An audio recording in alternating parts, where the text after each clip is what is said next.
जय गुरुदेव। प्रेमी भाई बहनों, आपने सुना होगा कि परिवर्तन मथुरा से होगा, मतलब मथुरा आश्रम से होगा। ये भी आपने सुना होगा कि परिवर्तन उत्तर प्रदेश से होगा। फिर ये भी आपने सुना होगा, बदली हिंदुस्तान तो बदल जाई दुनिया। यानी कि आपने ये भी सुना होगा कि जब देश बदलेगा तभी दुनिया बदलेगी। यानी कि सतयुग तो पहले जो है मथुरा आश्रम में आएगा, उसके बाद फिर उत्तर प्रदेश में आएगा, फिर उसके बाद देश के अंदर आएगा, तब पूरी धरती पे सतयुग आएगा, पूरी विश्व में सतयुग आएगा। तो प्रेमियों, देखिए, जब भी परिवर्तन होता है, चाहे सतयुग हो, चाहे त्रेता हो, चाहे द्वापर हो, तो परिवर्तन में सबकी अलग अलग भूमिका होती है। जैसे कि त्रेता में भगवान राम के समय हनुमान जी की विशेष भूमिका रही। ऐसे ही समझ लीजिए कि आपका ये द्वापर में कृष्ण के साथ अर्जुन विशेष भूमिका में थे। तो प्रेमियों, और गुरु की अलग भूमिका होती है। जैसे कि परिवर्तन होने के बाद जो है, यानी कि माता कौशल्या ने पूछा कि अति सुकुमार जुगुल मोरे बारे, कही प्रकार लंकापति मारे। तो उन्होंने पूछा कि भाई गुरुजी, ये हमारे छोटे छोटे लड़के हैं, तो इन्होंने कैसे जो है उस रावण को मार दिया, जिसके लिए लिखा है कि चलत दशानन डोलत अवनी, गरजत गर्भ श्रवहि सुर रवनी। यानी कि इंसान क्या, जो सती होती है, यानी कि देवी देवताओं की स्त्रियां, उनके अंदर ये होता है कि आत्मबल ज़्यादा होता है साधारण स्त्रियों के मुकाबले। तो वो भी रावण के समझ लीजिए कि गरजने से और उनके भी गर्भपात हो जाता था, और ये धरती जो है हिलती थी, डोलने लगती थी, यानी भूकंप आ जाता था जब रावण इस धरती पर चलता था। इससे जो है महापराक्रमी रावण को हमारे सुकुमार बच्चों ने कैसे मार दिया। तो गुरुजी तो कुछ नहीं बोले, और भगवान, गुरुजी क्या कहते हैं, गुरु क्या कहते हैं, लेकिन भगवान राम ही गुरु की तरफ इशारा कर दिए कि अब गुरुजी तो अपने बारे में कुछ कह नहीं सकते। तो भगवान राम कहते हैं कि गुरु वशिष्ठ कुल पूंज हमारे, तिनकी कृपा धनुज रन मारे। कि गुरुजी हमारे माता जी जो कुल में पूज्य हैं, उन्हीं की कृपा से मैंने ये सब काम किया है, मैंने कुछ नहीं किया। तो प्रेमियों, खैर गुरुओं की भूमिका अलग होती है, अवतारी शक्तियों की भूमिका अलग होती है। वैसे परम पूज्य स्वामी जी महाराज कहते थे कि बच्चियों, सन 1964 की बात है कि कहते थे कि जो सत्संगी बहनें थी, अपनी माताएं थी, उनसे कहते थे कि बच्चियों, तुम अपने बच्चों को मारना मत, ये मतलब शैतानी भी करेंगे कृष्ण की तरह और राम की तरह। तो समझ लीजिए यशोदा को भी पछताना पड़ा और कौशल्या को भी पछताना पड़ा। तो इसलिए स्वामी जी तो इशारे में आपको बता गए। और ये भी कहते थे कि ये बच्चे जो है दिल्ली वालों को ठीक कर देंगे, लखनऊ वालों को ठीक कर देंगे, और देश दुनिया में परिवर्तन कर देंगे। तो प्रेमियों, मैं आपको बता दूं कि उसके साथ ये भी स्वामी जी कहते थे कि ये बच्चे जब, यानी समझ लीजिए कि अगर कोई गलती करेगा तो उसको ये माफ़ नहीं करेंगे। कहा ये भी कहते थे स्वामी जी, जैसे कि भरत ने कैकेयी को नहीं माफ़ किया, कृष्ण ने अपने मामा यानी भरत ने माँ को नहीं माफ़ किया, और कृष्ण ने अपने सगे मामा यानी कि कंस को नहीं माफ़ किया। ऐसे ही ये कितने भी कोई सगा से सगा होगा, उसको ये माफ़ नहीं करेंगे, चाहे माँ हो, चाहे पिता हो, चाहे भाई हो। और बात भी सही है कि गलती तो गलती होती है। अगर जो है ये सोच के माफ़ कर दिया जाए कि हमारे माँ हैं, हमारे पिता हैं, तो फिर तो ये होगा कि आप एक स्त्री एक पुरुष को माफ़ी दे रहे हो और बाकी वही काम दूसरा कर रहा है, तो समझ लीजिए कि उसको फिर आप सज़ा दे रहे हो कानून के हिसाब से और धर्म के हिसाब से। तो ये कुल मिला के गलत है। मतलब जैसे भगवान राम जब तक समझ लीजिए राजा नहीं थे, तब तक तो उन्होंने पिता के वचन को माना, कुल की रीत को माना, और यानी कि वचन की लाज रखने के लिए वो राजकुमार राम यानी कि युवराज बनने जा रहे थे, भावी राजा बनने जा रहे थे। और इसके अलावा फिर वो समझो कि जंगल में कहाँ सिंहासन पे और बैठने जा रहे थे, कहाँ वो पत्तों में झोपड़ी में रहने के लिए और पत्तों के बिछावन पे लेटने के लिए वो 14 साल के लिए जंगल चले गए पत्नी और भाई के सहित। तो प्रेमियों, बात ये है कि राजधर्म का मतलब है जब राजा राजधर्म मतलब निभाता है, या समझ लीजिए कि राजा का यही धर्म होता है कि उसके लिए सारी प्रजा ही पुत्रवत्र होती है। फिर वो चाहे उसकी माँ हो, चाहे उसका पिता हो, चाहे उसका भाई हो, राजा एक होता पूरे राज्य में और प्रजा और सारी प्रजा होती है। यानी मतलब एक हिसाब से देखा जाए तो पत्नी भी उसकी प्रजा ही होती। जैसे कि मनु ने जब ये समझो कि उत्तानपाद ने अपने लड़के को जब यानी कि उसके साथ न्याय नहीं किया, जब उसकी सौतेली माँ यानी सुरुचि ने उसको गोद से उतार दिया, तो फिर मनु जो तप कर रहे थे जंगल से, वो आए और उन्होंने कहा कि भाई क्या ये तुम्हारी प्रजा नहीं है, ये तुम्हारी स्त्री। यानी राजा के लिए उसकी प्रजा सारा, उसके पत्नी, उसका यानी कि समझ लीजिए कि एक हिसाब से माँ और भाई बहन पुत्र जितना भी पूरे मतलब पूरे राज्य का हर एक प्राणी जो है उसकी यानी कि समझो एक हिसाब से पुत्र के समान होता है। यानी कि राजा का पिता कहा जाता है, राजा में ईश्वर का अंश होता है, राजा में समझो दंड के लिए इंद्र उसका यमराज का भी अंश होता है, और भोग सुविधा देने के लिए सुख संपन्नता देने के लिए इंद्र का अंश माना जाता है, और न्याय करने के लिए यमराज का अंश माना जाता है, और दया और कृपा भी करने के लिए ईश्वर का अंश माना जाता है। तो इस हिसाब से राजा का धर्म होता है कि वो सबके साथ समान व्यवहार करे। तो प्रेमी भाई बहनों, गुरु महाराज ने कहा था कि आगे अवतारी शक्तियों का राज्य आएगा, क्योंकि धर्म की स्थापना करने के लिए आप इस बात को समझो कि देश बहुत दिन तक जो है गुलाम रहा। यानी कि कभी ये तुर्कों का, मुग़लों का, और फिर गोरे अंग वाले गोरांगों यानी अंग्रेज़ों का गुलाम रहा। लेकिन और बड़े बड़े इसमें राजा थे, लेकिन गुलाम होते चले गए। और जब आज़ादी की लड़ाई हुई तो वो फिर ज़्यादा कुछ नहीं कर पाए। 57 की क्रांति आपने सुनी, लेकिन अब ये है कि जब अवतारी शक्तियों को महात्माओं ने पैदा किया, क्योंकि उनको गुलामी में ये धर्म कर्म का प्रचार का, शाकाहार का प्रचार का, और चरित्रवान का प्रचार का, और ये सब का जो है समझ लीजिए कि दिक्कत हो रही थी। क्यों? क्योंकि जैथा राजा तथा प्रजा। जैसा राजा होता है, राजा अगर पापी होता तो प्रजा भी उसी हिसाब से उसका यानी कि कानून व्यवस्था चौपट हो जाती है, तो प्रजा भी जो है वो पापी हो जाती है। तो प्रेमियों, और उसके बाद जैसे जनता अगर पापी हो जाती है तो फिर वो राजा भी वैसे ही मतलब बन जाता है, चुन लिया जाता है। यानी कि दोनों तरफ से, यथा राजा तथा प्रजा, तथा प्रजा यथा राजा, यानी कि लाइकिंग लाइक सब्जेक्ट अंग्रेजी में कहा जाता है। तो प्रेमियों, बात यह है कि आगे चल के जब अवतारी शक्तियों का राज्य आने जा रहा है तो कुछ ऐसी आत्माएं होंगी। वैसे तो वो आत्माएं समझ लीजिए कि लगभग पूरे विश्व में हैं। परम पूज्य स्वामी जी महाराज कहते थे कि प्रेमियों, ये जैसे आप घर बनाते हो तो उसमें बीच बीच में खंभा रखते हो, यानी कि जो छत गिर न जाए, दीवार बनाते हो, या भी खंभा देखा होगा बीच बीच में बना देते हैं लोग, बाद में दीवार जोड़ देते हैं। तो ऐसे ही वो जो 3 लोग का मालिक है, जो इस सृष्टि को चला रहा है, वो भी समझ लीजिए कि देश कोई भी हो, चाहे अभी अब भारत के अलावा बहुत से ऐसे देश हैं जो कि यानी मांसाहार वहाँ का समझो एक हिसाब से एक चलन है, फैशन है। लेकिन अब ये है कि सिर्फ मांसाहार, अब अनजाने में कोई मांस खा रहा है, लेकिन और उसके अंदर और सब मानवता के गुण हैं, यानी परोपकार है, सेवा है, और दया है, क्षमा है, वो सब कुछ है। तो कहने का मतलब जब ये है भूल भरम में खा रहा है तो उस हिसाब से वो धार्मिक ही माना जाएगा। यानी कहने का मतलब ये है कि स्वामी जी के शब्दों में वो 3 लोग का मालिक इस सृष्टि को चलाने के लिए हर गांव में, हर शहर में, हर देश में, हर समझो एक गली मोहल्ले में जो है कुछ ऐसे धर्म यानी कि धर्मात्माओं को पैदा करता है, ऐसी जीवात्माओं को पैदा करता है।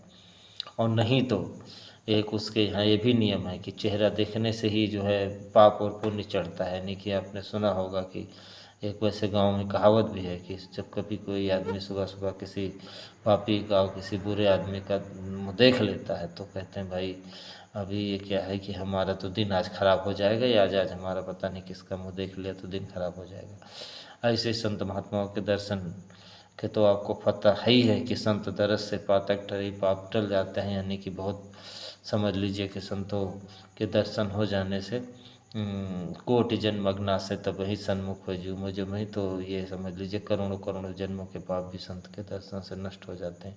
लेकिन संत के दर्शन ही नहीं, अब जैसे कि कोई सात्विक पुरुष हो, कोई कहते हैं ना कि आप आदमी नहीं हो देवता हो, तो ऐसे ही समझो सज्जन पुरुष, सज्जन व्यक्ति के, धर्मात्मा के, साध के, गुरु भाई के, कबीरा संगत साध की साहिब आवे याद उल्लेखे में सोई घड़ी बाकी के दिन बाद। यानी कि देखो जो साध होते हैं, जो साधना करते हैं और उनका जब दर्शन हो जाता है तो मालिक की याद जीवों को आने लगती, मनुष्य शरीर के जीवों को क्या सभी को जीवों को आने लगती है। यानी आप समझो तो ऐसी शक्तियों यानी कि जो अवतारी शक्तियाँ कही जाती हैं वो समझ लीजिए कि हर जगह जब धर्म की स्थापना करने को होता है तो आती हैं।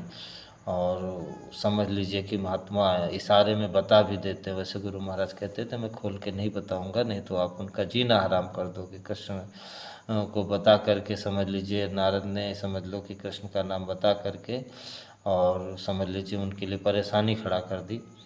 तो प्रेमियों बात यह है कि वो शक्तियाँ जो होती हैं वो जो है समझ लीजिए कि जब हर जगह हैं, लेकिन अब ये है कि उनका केंद्र बिंदु कुछ अलग होता है। यानी कि वैसे तो लाखों की संख्या में, वैसे आप इस बात को समझो कि जब एक रावण था तो एक राम को आना पड़ा, उसके साथ प्रथम 18 जूथब बंदर, वो सब जो है जब उन्होंने पुकारा था तो ऊपर से ये आवाज़ आई थी कि भाई ठीक है मैं आऊँगा और चारों भाइयों के साथ आऊँगा, अनशन सहित मनुज अवतारा लेहो दिनकर बंश उदारा।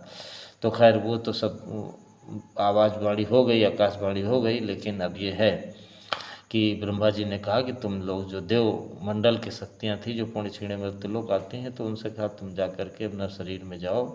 यानी विध विध ब्रह्मा का मतलब विध विधान के अनुसार उन जो ऊंचे मंडल की शक्तियाँ थी वो सब जो सब यानी कि बांदर यानी कि विशेष नर या आदिवासी समझ लीजिए, वो कोई बंदर भालू नहीं थे और बंदर यूं कोई साधना नहीं कर सकती है। तो वो समझो जंगल में रहने वाले वो सब ऊंचे मंडलों से समझ लीजिए आने वाली जो है आत्माएं थी, इस पवित्र जीव आत्माएं थी जो कि जंगली घरों में पैदा हुई और वहीं पे समझ लीजिए कि फिर यहाँ तक कि कुछ कर्मों का विधान बड़ा विचित्र है कि यह पैदा तो बड़े ऊंचे मंडल से आई थी, लेकिन अब उनको ऐसा गरीबी में रखा गया कि समझ लीजिए कि उनके समझो कि भोग की इच्छा न रह जाए या साधना करें, क्योंकि आदमी जो है भोग में पड़ जाता है सुख सुविधा मिलने पर। तो वो समझो कि जब राम गए उनके पास तो महाराज जी कहते हैं उज्जैन सरकार की वो यानी कि कहा कि जब मैं धर्म की स्थापना के लिए आया हूँ तो आप मेरा साथ दोगे। तो वो सब जो गरीब लोग थे, जो बंदर कह लीजिए, जो आदिवासी थे, तो उन्होंने कहा भाई मैं धर्म की स्थापना में आपकी क्या मतलब मदद कर सकता हूँ, मेरे पास तो खुद खाने के लिए पहनने के लिए कपड़े नहीं, बर्तन नहीं है, तो आपका ही बर्तन मैं चुरा लूँ। बासन बसन न ल्यों चुराई नात है मोर से उकाई। तो मेरी सबसे बड़ी तो यही सेवा कि मैं आपका कुछ न छीन लूँ और बस बाकी तो अगर आप धर्म की स्थापना के लिए आए हो तो जो पवित्र जीवात्माएँ होती हैं वो धर्म की स्थापना के लिए अपना तन मन धन सब लगा देती हैं। बाकी तो जो भोगी, वैसे तो राम चित्रकूट में काफ़ी दिन तक रहे, 12 साल तक रहे और नज़दीक ही था अयोध्या से। अयोध्या से तो आपका ये पंचवटी जो गुजरात में पड़ता है और रामेश्वरम और जो लंका तो बहुत दूर थी। कहने का मतलब 2 साल तो वो समझो कि फिर चित्रकूट से हट करके रहे 14 में, और 12 साल तो यही नज़दीक में रहे। और जाहिर सी बात है पूरी धरती के राजाओं के राजा चक्रवर्ती राजा की गद्दी उनको मिलनी थी। वो चक्रवर्ती राजा एक ना एक दिन उनको बनना ही था 14 साल बाद। लोग जानते थे कि भरत इतने यानी कि राम के भगत हैं, भ्रात राम को तो भाई क्या वो तो प्रभु ही मानते थे, लेकिन समझ लीजिए कि वो जानते थे कि भाई होने के नाते वो यानी कि गद्दी छोड़ देंगे। वो तो देखो पहले ही नहीं लेना चाह रहे थे। तो प्रेमियों बात ये है कि वो सभी राजा जितने थे वो आते थे और सोचते थे कि भाई अब हम इनकी हाँ हुजूरी करेंगे तो आगे हमारे लिए अच्छा रहेगा। तो बहुत लोग आते थे, लेकिन जब उन्होंने धर्म साधना तपस्या करके अपने अंदर शक्ति अर्जित कर ली तो और जब धर्म की स्थापना के लिए निकले, जैसे महाराज जी कहते हैं कि भाई पहले तो साधारण राम थे, गुरु वशिष्ठ ने फिर उनको राम बनाया और इस तरह, और गुरु कोई साथ ही रहने पे नहीं कि आश्रम में ही रह करके वो राम बने। वो कुल मिला करके उनके अंदर जब उन्होंने शक्ति अर्जित की और 12 साल जब यानी कि बिता दिए, तब उन्होंने और कहा कि मैं धर्म की स्थापना के लिए जा रहा हूँ, तो आज कोई भी राजा महाराज जी ने कहा नहीं कि उज्जैन सरकार कहते कोई उनका साथ नहीं दिया, तो आदिवासियों ने कहा ठीक है, आप धर्म की स्थापना के लिए जा रहे हो, तो जो ऐसी शक्तियाँ आती हैं ऊंचे मंडलों से, चाहे गरीब के यहाँ पैदा हो, अमीर के यहाँ पैदा हो, कहीं भी पैदा हो, पढ़ी लिखी हो ना हो, लेकिन वो शक्तियाँ जो है हमेशा धर्म उनके अंदर रहता है, चूँकि ऊंचे मंडल से आती हैं, देवलोक से ऊपर के लोगों से, पहले स्थान से या दूसरे स्थान से कम, यानी कि देवलोक से लेकर के, यानी कि मृत्यु लोक से ऊपर जो आपका स्वर्ग है, फिर वैकुंठ है, और उसके बाद जो है और जो सत्वगुण तमोगुण के लोक हैं, और जो यानी आद्या महाशक्ति निरंजन भगवान का लोक है, उसके ऊपर जो ब्रह्म का लोक है, तो वहाँ तक जो है यहाँ इस रेंज से फिर शक्तियाँ आती है धर्म की स्थापना के लिए। ऊपर से तो फिर साध आते हैं, वो साधना करने वाले महात्मा, यानी वो जीवात्माएँ और ऊँचे मंडल से आती है, दया करती, वो जो मार काट या धर्म की स्थापना ये सब ये नहीं करती हैं, समझ लीजिए कि वो तो धर्म कर्म का उपदेश ही ज़्यादा करती है, गुरु को खोज करके साधना करके, और उस वही काम करती हैं। तो खैर ये अवतारी शक्तियाँ जब गरीब अमीर के यहाँ भी आ जाती हैं, तो वो फिर उस काम के लिए अपना सब कुछ न्यौछावर कर देती हैं, और उन्हीं के द्वारा संसार में धर्म कर्म हो सकता। कोई बहुत अमीर, कोई बड़ी फौज फाटा और इस सैनिक, इससे धर्म की स्थापना नहीं हो सकती है, यानी संसारिक शक्तियों ताकत से। तो खैर राम ने उन्हीं का फिर एक एक को इकट्ठा किया, और उसके बाद फिर परिवर्तन कर दिया। तो प्रेमियों, गुरु महाराज ने कहा था कि आगे एक ऐसा महापुरुष आएगा जो उन शक्तियों को इकट्ठा करके परिवर्तन करके चला जाएगा। कहने का मतलब है कि परिवर्तन करना ही उसका काम होगा। पूरी व्यवस्था समझ लीजिए, जब तक पूरी व्यवस्था एक एक, यानी कि देखो एक व्यवस्था टूटती, घर टूटता, दूसरा बनता, तो बीच में बहुत ही अजीब व गरीब स्थिति रहती है। तो एक व्यवस्था बिगड़ने के बाद दूसरी व्यवस्था बनने में, यानी कलयुग जब जाएगा, तोड़ फोड़ करता हुआ जाएगा, और लाखों करोड़ों लोग जब मारे जाएंगे, और जब तहस नहस हो जाएगा सारी, यानी समझ लो धरती का जो है बहुत ही नुकसान हो जाएगा, तो फिर दूसरी बार फिर से व्यवस्था बनाने के लिए काफ़ी समय लग जाएगा। तो महापुरुष से सब काम करके समझ लो कि, और जब उसकी मौज होगी फिर वो जाएगा, फिलहाल वो पूरा काम करके ही जाएगा। तो वो शक्तियों को इकट्ठा करना, और शक्तियाँ हैं कहाँ, शक्तियाँ तो पूरी दुनिया में हैं, लेकिन अब ये है वो घूम घूम के, गुरु महाराज ने कहा था इकट्ठा करेगा। और जो है फिर ख़ास तौर से जो परिवर्तन की शुरुआत मथुरा आश्रम से होगी और उत्तर प्रदेश से होगी। तो मथुरा में तो शक्तियाँ हैं नहीं, क्योंकि वो तो समझ लीजिए कि वहाँ तो असली कलयुग है, और अब वहाँ तो परिवर्तन होना है। तो वहाँ परिवर्तन होने के लिए वो शक्तियाँ समझ लीजिए कि फिर उत्तर प्रदेश में ही हैं। और ख़ास तौर से मैं आपको बता दूँ, ये आपका जो उत्तर प्रदेश का भी देखो, उत्तराखंड जब गुरु महाराज ने बात कही थी, तो उस समय उत्तराखंड भी उत्तर प्रदेश का हिस्सा था। उस हिसाब से गुरु महाराज की बात उत्तराखंड पे भी लागू होती है। ये तो बाद में क्या बात कहने के बाद, बहुत दिन के बाद ये समझो कि उत्तराखंड आपका बना। तो ये जो आपकी भूमि है, ये जो बनारस और आपका गोरखपुर, और इधर आपका समझ लीजिए ये कानपुर, और इधर आपका ये गोरखपुर, ये समझो ये चारों कोनों के बीच के जो ये ज़िले हैं, और ख़ास तौर से इनमें शक्तियों का प्रादुर्भाव ज़्यादा है। और उनमें भी समझ लीजिए कि मैं आपको अगर सीधे सीधे बता दूं, तो ये समझो लखनऊ है आपका, ये समझो आपका ये इलाहाबाद है, और बनारस है, और आपका इधर अयोध्या है, और बगल में गोंडा बहराइच है, और ये आपका समझ लीजिए कि सीतापुर है, और बस यही इलाका जो है ज़्यादा लखीमपुर है, बस इसी के बीच में शक्तियाँ ज़्यादा हैं। और इनमें भी अगर बहुत ही एकदम स्पष्ट बात कही जाए, तो वो समझ लीजिए कि अगर एक ही ज़िले का नाम लिया जाए, तो वो समझो कि गुरु महाराज के शब्दों में, प्रेमियों, हम आप कहते हैं गुरु महाराज ने जहाँ जहाँ चरण रख दिए, वो सब समझ लीजिए कि तीर्थ हैं। जहाँ जहाँ संत चरण चल जाहीं, तिन समान अमरावत नाही। देखो संत कोई शरीर नहीं होते हैं, वैसे भी लिखा, और गुरु संत जिनको कहा जाता है, गुरु को मानुष जानते ते नर कहिए अंध, दुखी हुए संसार में आगे जम का बंध। तो कहने का मतलब गुरु कोई शरीर नहीं होते हैं, गुरु तो सत्पुरुष का रूप होता है, या सत्पुरुष संतों, सत्पुरुष को ही, सच्चे मालिक को ही, जो सतलोक में बैठे उन्हीं को संत कहा जाता है, उन्हीं को गुरु कहा जाता है। तो उनके जो चरण है, चरण का मतलब जैसे यहाँ से आदमी के जो होते हैं पद कहते हैं या पैर कहते हैं या फुट कहते हैं, स्टेप, तो वहाँ पे मतलब जो है ये पैर नहीं है, ये पद नहीं है, ये समझो चरण नहीं है। वहाँ चरण का एक अर्थ होता है, जैसे आप अंग्रेजी में कहते हो स्टेप बाय स्टेप कोई काम चरणबद्ध तरीके से करने का मतलब है। ऐसे ही गुरु जो है बहुत दूर है। महात्माओं की वाणी में आता है, जोगी जंगम सेवड़ा, जपी तपी दरवेश, बिना प्रेम पहुँचे नहीं, दुर्लभ सतगुरु देश।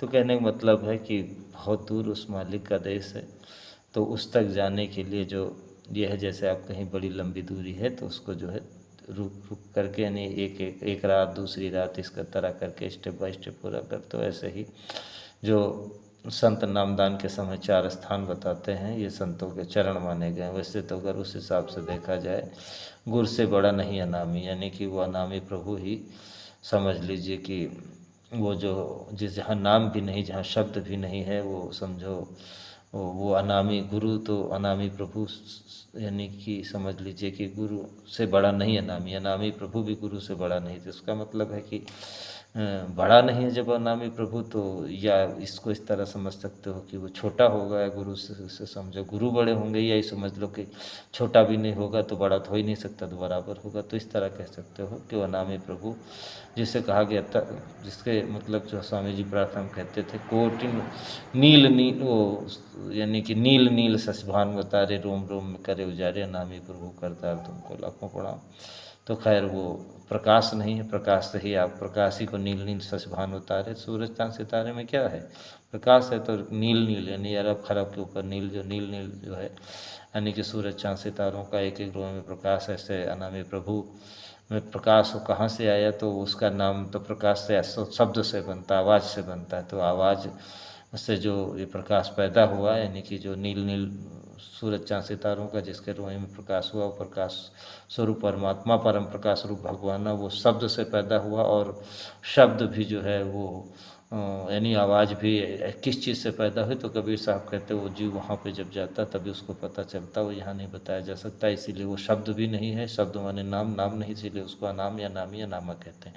तो प्रेमियों वो तो उससे भी समझ लीजिए कि वो गुरु को दर्जा उससे भी बड़ा बताया गया। समझो कि अनामी प्रभु को भी यानी समझ लीजिए कि समान बताया गया, यानी गुरु से बड़ा नहीं अनामी। मैंने जो बताया कि वो बड़ा प्रभु नहीं है तो ये बराबर होगा या छोटा होगा। तो इसलिए अब समझो कि गुरु तो वो है, और अनामी प्रभु भी मान लीजिए, और उसके बाद नीचे जितने भी समझो आगम हैं, अलग हैं और सत्पुरुष हैं, फिर नीचे के जितने भी ये जहाँ पे हम आप यानी कि जीवात्मा बैठी हमारी आपकी, हम ही आप समझ लो जीवात्मा अंश हैं, तो हम आप जहाँ बैठे हैं मन समझ लीजिए कि यहीं पे जो आज्ञा चक्र पे यहाँ से लेकर के अनामी प्रभु तक जो 18 डंडों की सीढ़ी है, जिसको आप कह सकते हो स्टेप है, यानी कि चरण है, यानी कि उसी को आप समझ लीजिए कि ये चरण कमल भी कहते हैं, क्योंकि चक्र हैं, कमल में भी पंखुड़ियाँ होती है, जो कि ऐसे चक्र में है पंखुड़ियाँ हैं, तो तरह तरह का रंगों का प्रकाश है। तो इसीलिए जो है कहते हैं कि जैसे अभी आप समझो कि ख़ास तौर से जो आपको 5 नाम बताए गए हैं, जो पहला नाम है और दूसरा तीसरा चौथा, तो वो पहला नाम स्वर्ग और वैकुंठ से यानी बहुत ऊपर है, जिसको कह सकते हैं वहाँ के सुख का वर्णन जो है वहाँ स्वर्ग वैकुंठ में उसके जैसा कहीं कुछ भी नहीं है, यानी कि तुलना नहीं हो सकती। जो पहले स्थान का सुख है वहाँ पे स्वर्ग वैकुंठ के सुख की तो बिल्कुल तुलना नहीं हो सकती है, यानी समझ लीजिए इस तरह का पहले स्थान का सुख है।